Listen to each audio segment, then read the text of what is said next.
1 João capítulo 3, do verso 1 ao 6, diz assim o texto sagrado: Vede quão grande amor nos tem concedido o Pai, que fôssemos chamados filhos de Deus.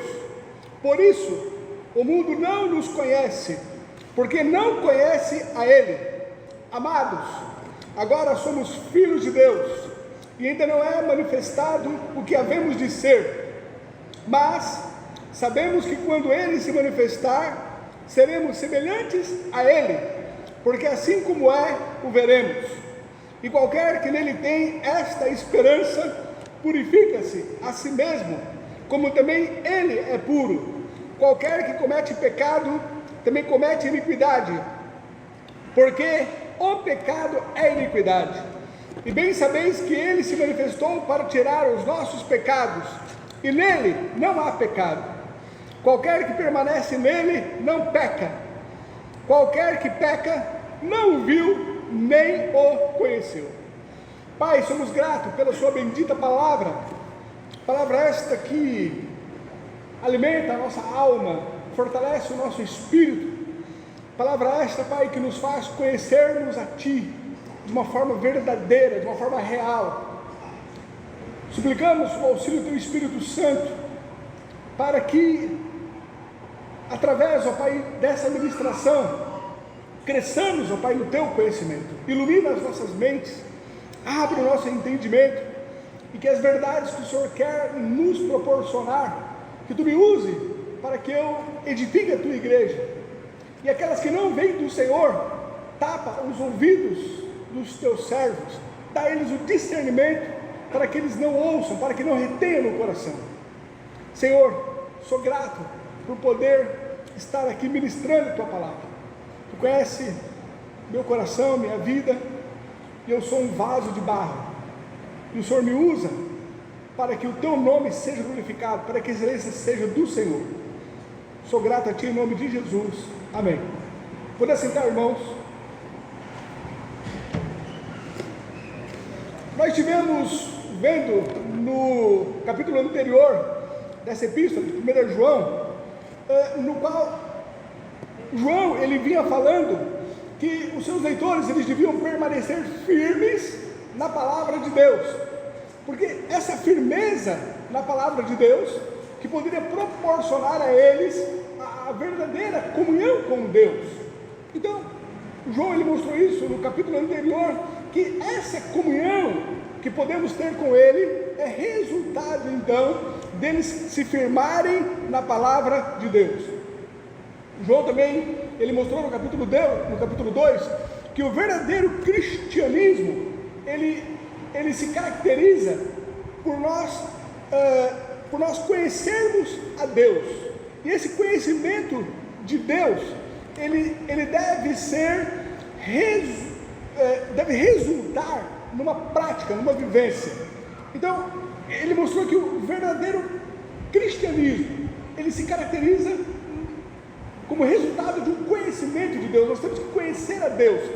É um relacionamento fundamentado em um conhecer a Deus. Ou seja, a nossa fé ela não é um salto no escuro. Nós sabemos em quem nós temos crido, e esse conhecimento de Deus, através da palavra de Deus, no qual nós estamos firmes nela, nos leva a nós conhecermos a Deus. E esse é o verdadeiro cristianismo, é o resultado de um conhecimento acerca de Deus. E ele também mostrou que esse conhecimento tem que ser um conhecimento prático, vivenciado, que desemboca numa mudança de vida, que desemboca num comportamento que se assemelha a Cristo. Por isso tem que ser um conhecimento não somente teórico, mas vivenciado pela prática. João também nos ensinou no capítulo 2 que nós não devemos amar o mundo e nem o que no mundo há, que quem ama o mundo, o amor de Deus não está nele, mostrando que as verdades, os prazeres em ter comunhão com Deus são antagônicos em relação aos prazeres mundanos, que quem ama o mundo quem se apaixona pelo mundo e vive de acordo com os padrões do mundo, caracteriza nisso que não tem nele o amor de Deus, visto que são antagônicos, são diferentes as motivações, o relacionamento, a vivência, o comportamento em relação aos prazeres de conhecer a Deus com a questão do mundo. Quem ama o mundo, o amor de Deus não está nele. Não pode a pessoa viver no mundo e amar a Deus. Agora, se a pessoa verdadeiramente ama a Deus, ela não ama o mundo. É isso que ele também nos mostrou. João, ele também mostrou que nós estamos já na última hora. Essa última hora, como nós aprendemos, diz respeito a esse período de tempo entre a primeira e a segunda vinda de Jesus. E no final da última hora, nós teremos a vinda do anticristo, que virá fazendo sinais, prodígios, querendo se assemelhar a Cristo, e enganará muito, mas por fim, ele será derrotado pelo poder de Jesus Cristo. Mas, antes que ele ainda venha, nós vemos que João ele fala acerca de muitos que se tornaram anticristos, referindo-se aos falsos mestres, esses que estavam ali no meio da igreja, e eles ensinavam falsas doutrinas, contrário ao ensinamento dos apóstolos. Por isso, eram chamados também de anticristos. Eles se opunham ao verdadeiro conhecimento acerca de Jesus Cristo, acerca de Deus. Esses eram os anticristos que já estavam no meio da igreja, seriam então os falsos mestres. Chegando agora aqui no capítulo 3, vamos ver como João ele começa. Capítulo 3, o verso 1, ele diz: vede.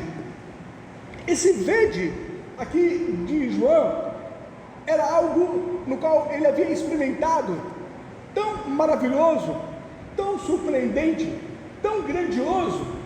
Ele estava realmente com o seu coração assim tão gratificante diante de Deus, e ele quer compartilhar dessa grandeza, dessa satisfação, dessa maravilha. Então ele convida ali aos seus leitores: olha, vinde e vede aqui, se maravilhe comigo, veja essa maravilha que eu acabei de contemplar, que eu entendo, eu quero compartilhar com vocês. Vede essa maravilha. Ele então continua no verso 3: vede quão grande amor nos tem concedido o Pai, que fôssemos chamados filhos de Deus. O que João ele convida aos seus leitores para ver, ele então diz que é acerca do quão grande amor Deus nos concedeu. É como que ele estivesse dizendo: olha, eu estou maravilhado, eu estou aqui com o coração muito feliz de contemplar esse tão grande amor de Deus.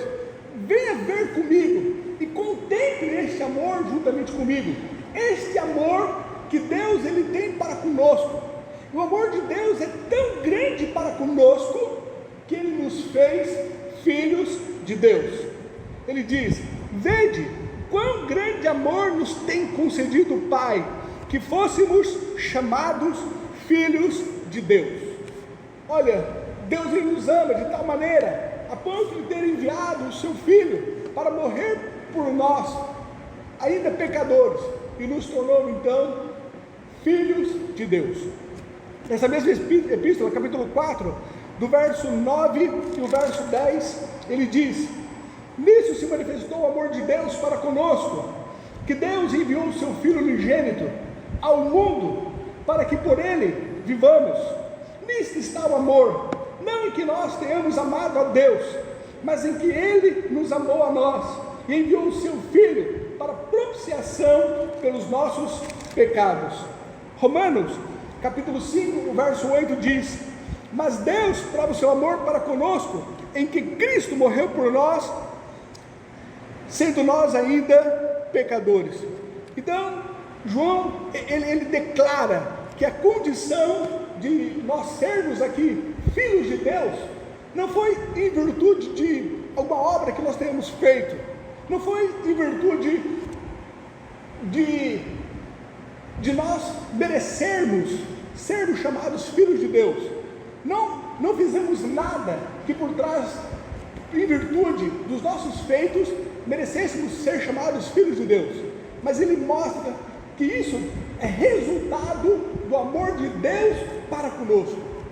Se hoje somos filhos de Deus, é porque Deus nos amou, não por uma recompensa, por uma obra ou algo que pudéssemos ter praticado.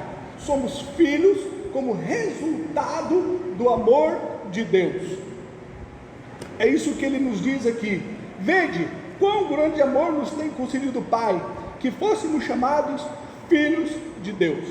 Aí ele continua a segunda parte do verso 1: por isso o mundo não nos conhece, porque não o conhece a Ele. Esse por isso está ligado ao que ele acabou de dizer, que nós somos alvo do amor de Deus, e esse amor de Deus para conosco é tão grande, no qual Ele ficou maravilhado e convida a todos para contemplar com Ele.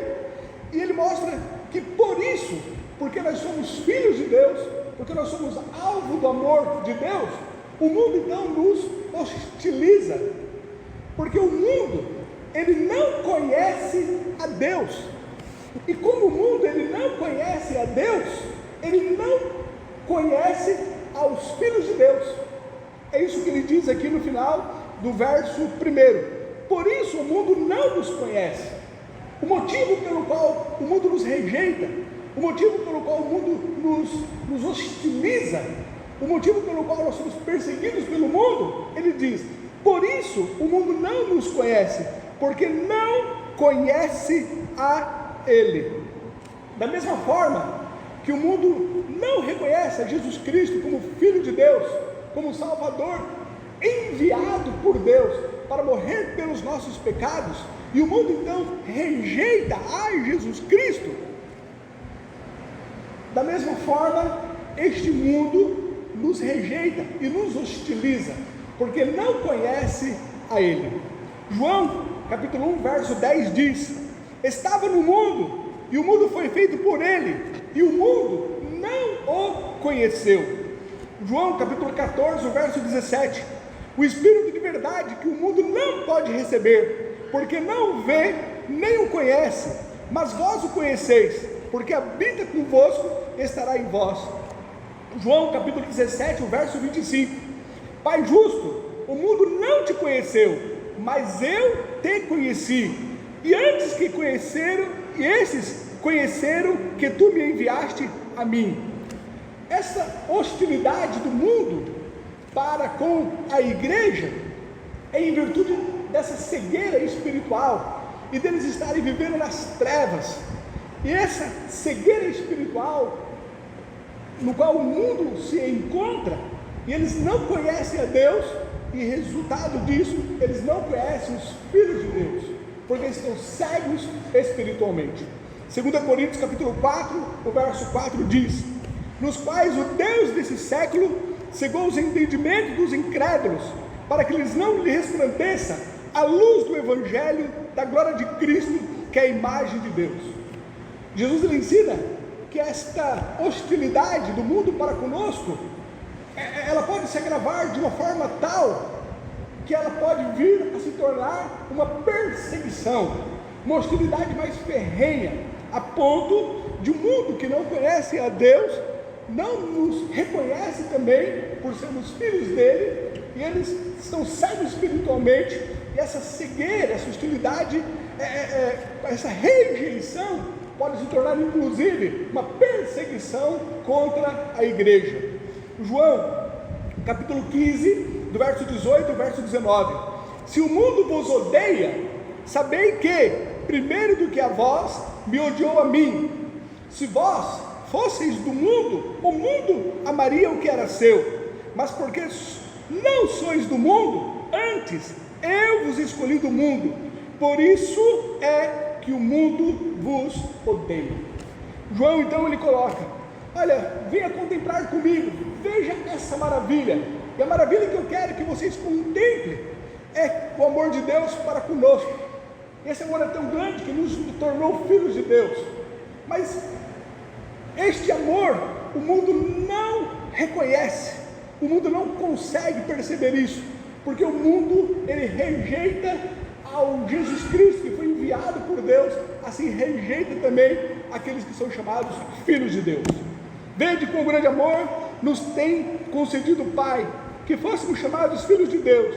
Por isso o mundo não nos conhece, porque não conhece a Ele. Continuando o verso 2: amados, agora somos filhos de Deus. É interessante nós percebermos que João, ele é bem claro em mostrar que agora nos tornamos filhos de Deus.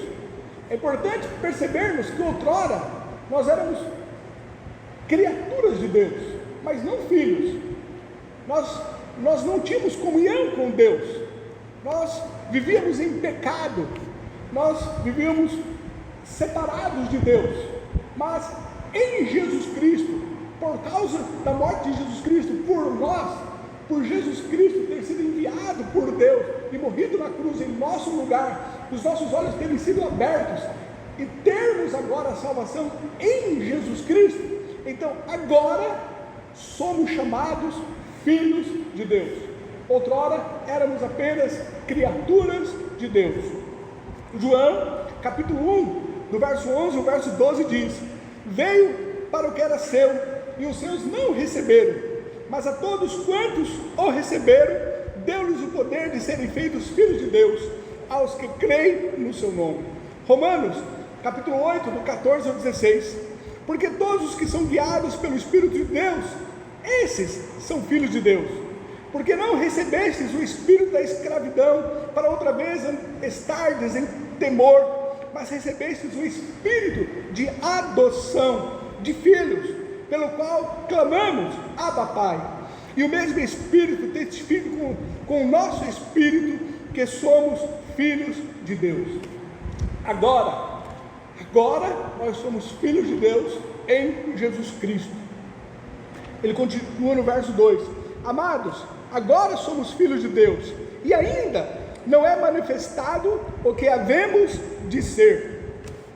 Por mais que nós sejamos filhos de Deus, o que nos aguarda em termos de glória, como a plenitude do que Deus ele tem revelado, a plena glória do que Deus ele tem reservado para nós, ainda está oculta, ainda não se concretizou. O que havemos de ser, a glória no qual nós iremos receber, ainda está oculto, não foi manifestado o que nós havemos de ser.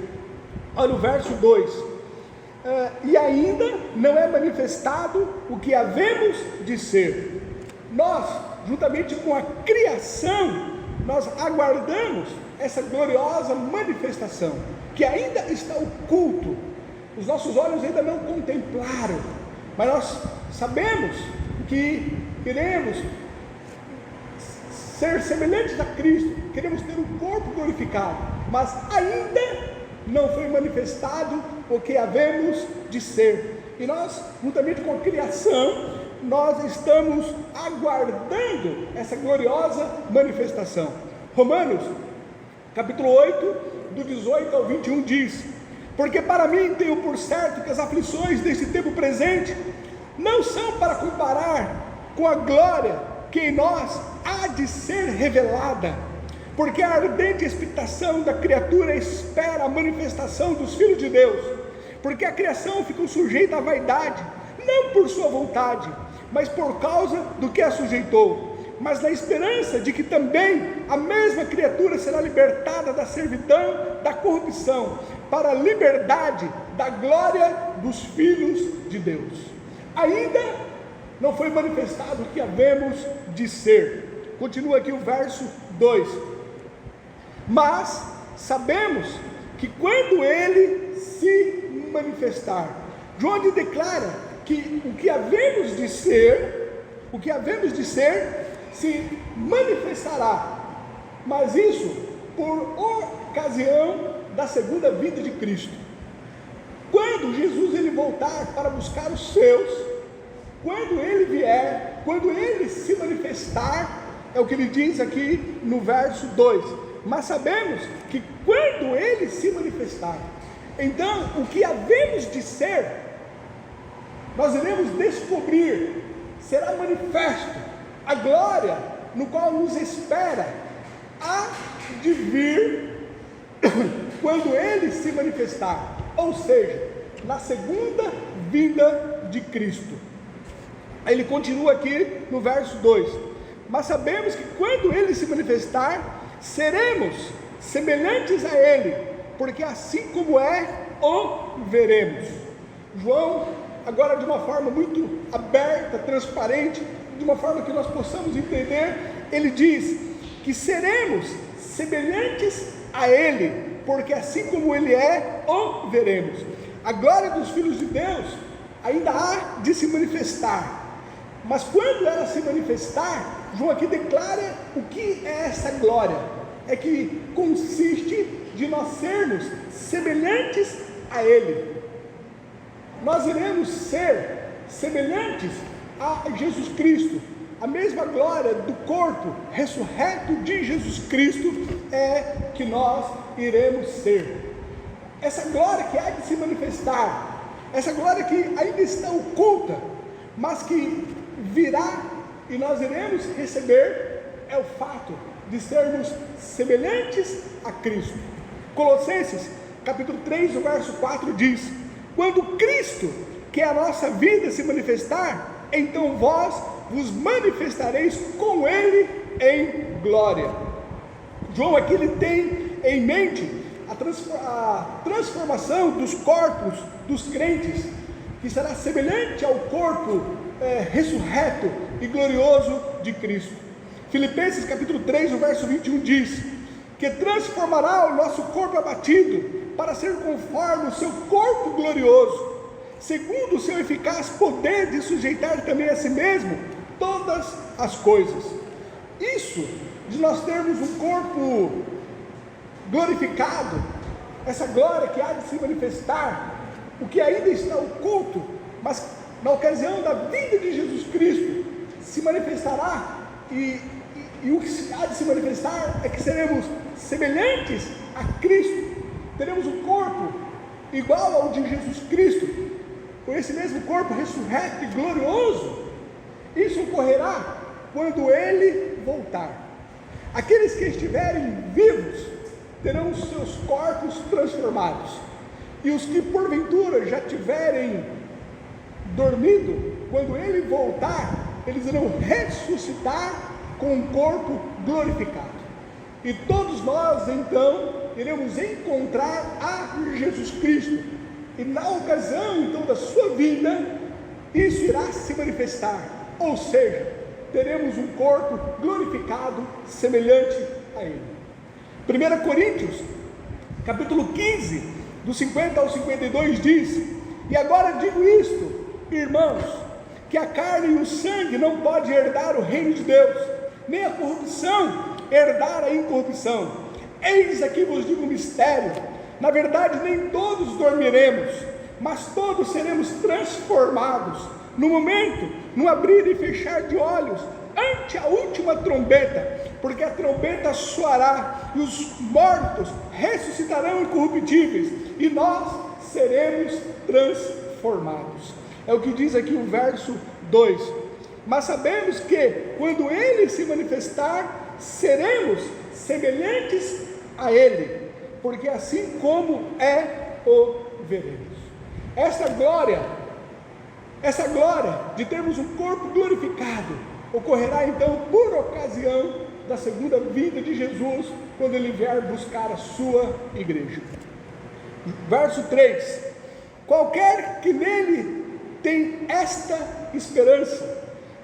A palavra esperança, normalmente, no Novo Testamento, ela aparece como algo certo, como uma certeza. Nós esperamos algo que verdadeiramente irá ocorrer. É uma esperança, não com incerteza, mas é uma esperança de que verdadeiramente o que Deus prometeu irá ocorrer. É uma esperança no qual nós sabemos que a promessa de Deus há de se cumprir. Ele disse que viria, e ele veio. Ele disse que morreria, e ele morreu. Ele disse que ressuscitaria, e ele ressuscitou. Ele disse que voltaria, e ele voltará. É essa a nossa esperança. É uma esperança com convicção, com certeza de que irá ocorrer. João, capítulo 14, verso 18 diz: não vos deixarei órfãos, voltarei para vós. Aí então ele diz no verso 3: qualquer que nele tem essa esperança. Qual a esperança? A esperança dele voltar, dele se manifestar, é o retorno, a sua segunda vinda. Qualquer que tenha essa esperança de que verdadeiramente ele há de vir buscar a sua igreja. Nós temos essa convicção, essa esperança. Ele diz: qualquer que nele tenha essa esperança, purifica-se a si mesmo, como também ele é puro. A esperança de que um dia Jesus voltar, e na ocasião da sua vinda, nós iremos ter um corpo glorificado, semelhante ao dele. Isso nos impulsiona a nós nos purificarmos, como também ele é puro. Eu tenho tanta convicção, tanta certeza de que Jesus vai voltar, que isso deve colocar em meu coração, nos nossos corações, um desejo de nos purificarmos, porque assim como ele é, o veremos, e ele é puro. Essa purificação é resultado da nossa convicção de que um dia nós iremos ver a Jesus Cristo. E essa pureza no qual ele se fala, vem a ser uma pureza moral, ou o que nós chamamos então de santificação. É esse processo no qual o Espírito Santo nos convence de nossos pecados e faz com que nós mortifiquemos a nossa carne e sejamos transformados de glória em glória e busquemos cada vez mais nos assemelharmos com Cristo. Qualquer que tem nele essa esperança de que ele vai voltar, purifica-se a si mesmo, como ele é puro. Efésios capítulo 4, do verso 22 ao verso 24 diz: que quanto ao trato passado, vos despojeis do velho homem, que se corrompe pelas concupiscências do engano, e vos renoveis no espírito da vossa mente, e vos revistais do novo homem, que segundo Deus é criado em verdadeira justiça e santidade. Qualquer que nele tem esta esperança, purifica-se a si mesmo, como também ele é puro. O verso 4: qualquer que comete pecado, também comete iniquidade. O sentido aqui de cometer iniquidade é transgredir a lei de Deus. Nós vemos nos versos anteriores que João ele vinha falando sobre o amor de Deus. Então entendemos que essa iniquidade, que vem a ser a transgressão da lei de Deus, ele está se referindo à lei dos mandamentos de Deus, visto que esses mandamentos eles resultam em dois pontos: amar a Deus acima de todas as coisas e também amar ao seu próximo. Nisso se resume então toda a lei. Iniquidade aqui, qualquer que comete pecado também comete iniquidade, porque o pecado é iniquidade. Esse cometer iniquidade aqui diz respeito à transgressão da lei de Deus. É transgredir, é fazer o que é contrário ao que Deus nos ensinou. Iniquidade tem um sentido aqui de errar o alvo, de não cumprir os mandamentos de Deus, de não aceitar as verdades de Deus como sendo para nós e vivermos então a nossa vida a parte dos mandamentos de Deus. Então quem comete pecado, ele também comete essa transgressão da lei de Deus. Parafraseando esse texto seria assim: qualquer que comete pecado também transgride a lei de Deus, porque o pecado é a transgressão à lei de Deus. Augusto Nicodemos, comentando esse texto, ele diz: praticar o pecado é a mesma coisa que praticar a ilegalidade. Portanto, o crime do pecador é essencialmente a transgressão da lei de Deus, pela desobediência, descaso, desprezo ou indiferença para com ela. todo pecado, portanto, é pecado contra Deus. É isso que João está falando aqui no verso 4. Qualquer que comete pecado, também comete iniquidade, ou também transgride a lei de Deus, porque o pecado é essa transgressão, é não cumprir os mandamentos de Deus, é transgredir o que Deus tem colocado como correto, como justo, como certo, como mandamentos vindo da sua parte. Então pecar é transgredir os mandamentos de Deus. Verso 5: e bem sabeis que ele se manifestou. Aqui João ele está fazendo referência à vinda de Jesus como homem aqui na terra. O que João ele está dizendo, ele está indo contra os falsos mestres, no qual estava ensinando que Jesus não havia se encarnado, que aquele Jesus Cristo não era o verdadeiro Deus. E João aqui está declarando: ele se manifestou. Jesus Cristo, ele se fez carne, ele tabernaculou entre nós, ele palmilhou esse chão, ele andou entre nós, ele rachou a história no meio. Por isso é que nós falamos hoje, antes de Cristo ou depois de Cristo. Ele se manifestou. João capítulo 1, verso 14 diz: e o verbo se fez carne e habitou entre nós, e vimos a sua glória, como a glória do unigênito do Pai, cheio de graça e de verdade. 1 Timóteo 3,16: e sem dúvida alguma, grande é o mistério da piedade. Deus se manifestou em carne, foi justificado no Espírito, visto dos anjos, pregado aos gentios, crido no mundo e recebido na glória. Ele diz o verso 5: e bem sabeis que ele se manifestou, ou seja, ele se fez carne, ele se fez homem, ele esteve entre nós. Ele continua: para tirar os nossos pecados. Essa manifestação de Jesus Cristo, ou a vinda dele ao mundo como homem, teve um motivo de ser. Ele se manifestou para tirar os nossos pecados. Jesus Cristo é o Santo Cordeiro de Deus, que morreu pelos nossos pecados. Esse foi o propósito, esse foi o motivo, esse foi o porquê de Jesus ele ter vindo em carne, ele ter se manifestado. E bem sabeis que ele se manifestou para tirar os nossos pecados. João capítulo 1, verso 29 diz: no dia seguinte João viu a Jesus que vinha para ele e disse: eis o Cordeiro de Deus que tira o pecado do mundo.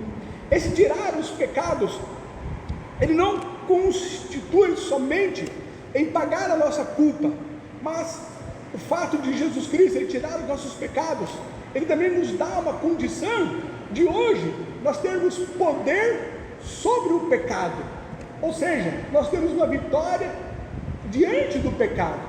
Nós já não somos mais escravos do pecado. Eu posso não pecar. Bem verdade que eu não posso dizer que eu não peco, mas eu posso dizer que eu posso não pecar. O fato de Jesus Cristo ter morrido pelos nossos pecados, ele nos garante a vitória contra o pecado. Eu tenho poder hoje de resistir ao pecado. Não veio tentações sobre nós, senão humana, mas fiel é Deus que não nos deixará ser tentado além do que nós podemos, e com a tentação também nos dará o escape. É uma vitória contra o pecado, sobre o pecado. Romanos capítulo 6, o verso 6 e do verso 11 o verso 2 diz: sabendo isto, que o nosso homem velho foi com ele crucificado, para que o corpo do pecado seja desfeito, para que não sirvamos mais ao pecado. Assim também vós considerai-vos como mortos para o pecado, mas vivos para Deus em Cristo Jesus, o nosso Senhor. Não reine, portanto, o pecado em vosso corpo mortal, para lhe obedecerdes em suas concupiscências. O pecado já não reina sobre nós, o pecado já não tem poder sobre nós. Nós temos a vitória sobre o pecado. E bem sabeis que ele se manifestou para tirar os nossos pecados, e nele não há pecado. Ao reconhecermos que em Jesus Cristo não há pecado, nós reconhecemos que Ele morreu pelos nossos pecados, visto que não havia um motivo para que Ele fosse morto, para que Ele fosse crucificado, visto que Ele não herdou o pecado de Adão, nele não há pecado. Se Ele então morreu, foi o santo, foi o justo que morreu pelos nossos pecados. Quando João estava na cruz, assim falou aquele ladrão que estava ao lado dele. Lucas 23, verso 41. E nós, na verdade, com justiça, porque recebemos o que os nossos feitos mereciam, mas este nenhum mal fez. Primeiro a Pedro 3, o verso 18. Porque também Cristo padeceu uma vez pelos pecados, o justo pelos injustos, para levar-nos a Deus, mortificado na verdade, na carne, mas vivificado pelo Espírito. 2 Coríntios 5, 21. Aquele que não conheceu o pecado, o fez pecado, para que nele fôssemos feitos justiça de Deus. E bem sabeis que Ele se manifestou, Ele veio em carne, para tirar os nossos pecados, e nele não há pecado. Foi o justo que morreu pelos nossos pecados. O verso 6, terminando. Mas qualquer que permanece nele, não peca. Permanecer em Cristo significa estar nele. Permanecer em Cristo significa ser cheio do Espírito Santo e ser guiado pelo Espírito. Permanecer em Cristo significa que nós não estamos vivendo, mas Cristo está vivendo através de nós. É nós estarmos submissos à vontade dEle, pelo Espírito dEle que em nós habita. Permanecer em Cristo significa que Ele está vivendo em nossas vidas, e nós estamos nesse momento mortificando nossa carne. É podermos fazer coro com Paulo em Gálatas capítulo 2, verso 20, no qual ele diz: já estou crucificado com Cristo, e vivo não mais eu, mas Cristo vive em mim, e a vida que agora vivo na carne, vivo na fé do Filho de Deus, o qual me amou e se entregou a si mesmo por mim. Então, nesse sentido, quando nós estamos em Cristo, quando Cristo está vivendo em nós estamos permanecendo nele, nós estamos sendo submissos ao Espírito Santo, cumprindo a vontade dele, nós estamos mortificando nossa carne e nos deixando ser controlados pelo Espírito. Nesse momento nós não estamos pecando, não estamos em pecado, visto que Cristo está vivendo em nós. Romanos capítulo 6, o verso 14 diz: porque o pecado não terá domínio sobre vós, pois não estáis debaixo da lei, mas debaixo da graça.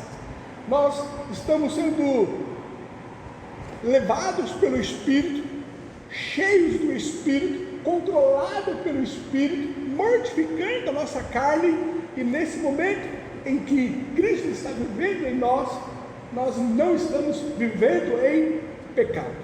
E ele diz no verso 6: qualquer que permanece dele não peca, mas qualquer que peca não o viu e nem o conheceu. Qualquer que peca não o viu e nem o conheceu. João agora está confrontando aqueles que estavam dentro da igreja, que haviam professado a sua fé em Cristo, e não obstante ter professado a sua fé em Cristo, ainda viviam em pecado. E essa vivência em pecado era sem arrependimento, sem o reconhecimento que eles estavam sujando as suas vestes e que estavam afrontando a Cristo através do seu comportamento. João então coloca que esses, que por mais que estavam proferindo a fé em Cristo, mas pelo seu comportamento, pelo seu estilo de vida, mostrava que eles não conheciam a Deus. Mateus capítulo 7, o verso 21, verso 23 diz: nem todo que me diz Senhor, Senhor entrará no reino dos céus, mas aquele que faz a vontade de meu Pai que está nos céus. Muitos me dirão naquele dia: Senhor, Senhor, não profetizamos nós em teu nome, em teu nome não expulsamos demônios, e em teu nome não fizemos muitas maravilhas? E então lhes direi abertamente: nunca vos conheci, apartai-vos de mim, vós que praticais a iniquidade. Esse verso aqui, ele é um teste para que a igreja ela pudesse conhecer quem era de Deus e quem não era de Deus, entre todos aqueles que estavam dentro da igreja. Aquele que vive em pecado, ele não conhece a Deus. Aquele que vive em santidade, aquele que vive em consagração, aquele que não vive em pecado, esse sim conhece a Deus. Então o conhecimento de Deus não era pela sua profissão de fé, mas era pelo seu comportamento. É o que João está colocando aqui no verso 6. É através dos frutos que você vai conhecer quem são verdadeiramente os cristãos ou não. Apocalipse capítulo 22, no verso 11 diz: quem é justo, faça justiça ainda, e quem está sujo, suje-se ainda, e quem é justo, faça justiça ainda, e quem é santo, seja santificado ainda. Mateus capítulo 7, o verso 17 e o verso 20: assim toda árvore boa produz bons frutos, e toda árvore má produz frutos maus, portanto, pelos seus frutos os conhecereis. Qualquer que permanece nele não peca, não vive na prática do pecado, e qualquer que peca não o viu nem o conhece. Qualquer que vive em pecado, mesmo que tenha proferido a sua fé em Cristo, não conhece, não é de Deus. Era um teste que João estava dando para que pudesse conhecer no meio da igreja quem era de Deus e quem não era de Deus. Concluindo então, nós podemos dizer: Maranata, ora vem Senhor Jesus. É um grito de esperança, no qual nós almejamos o retorno de Cristo, e quando Ele retornar, nós iremos então ser semelhantes a Ele. Maranata, ora vem Senhor Jesus.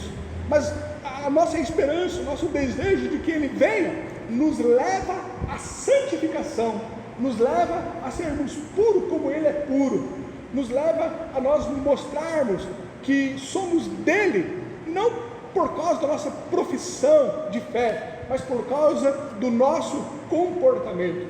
Hebreus capítulo 12, verso 14 diz: segui a paz com todos e a santificação, sem a qual ninguém verá o Senhor.